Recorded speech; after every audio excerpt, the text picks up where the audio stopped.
여러분 안녕하십니까? 4월 19일 수요일 CBS 뉴스입니다. 차기 대통령 선거가 얼마 남지 않았습니다.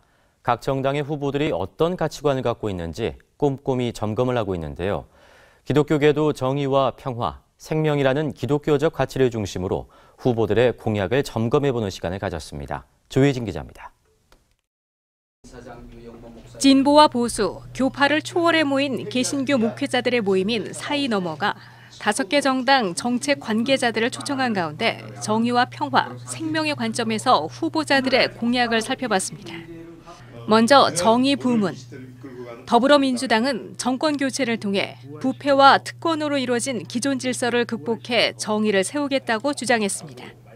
고위공직자의 비리 척결을 위해서는 고위공직자 비리 수사처의 설치라든가 또 권력기관, 그러니까 검찰, 경찰, 또 감사원, 또 국정원 등의.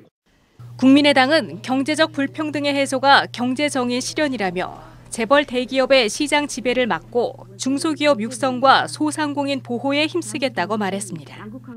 경제적 불평등을 해소하는 것이 저는 성경적인 정의를 세우는 일이라고 생각합니다.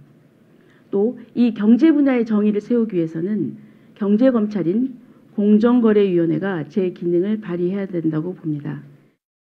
자유한국당은 돈과 배경이 없어도 이른바 개천에서 용이 나는 사회를 만들기 위해 바른정당은 송파 세모녀 사건 같은 불행한 일이 다시는 일어나지 않도록 앞장서겠다고 밝히고 정의당은 사회복지 목적세를 부과하겠다고 제안했습니다.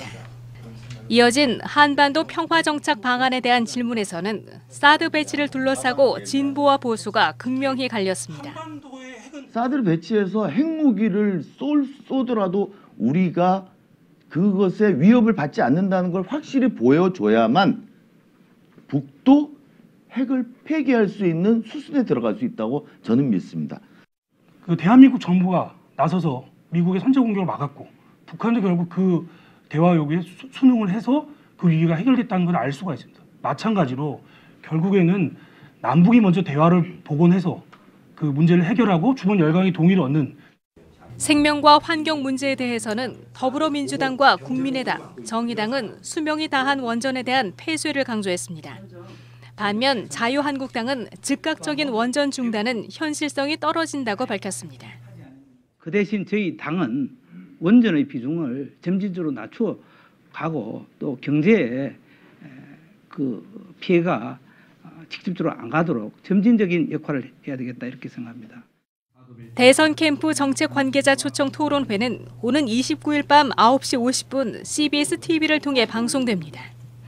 CBS 뉴스 조혜진입니다.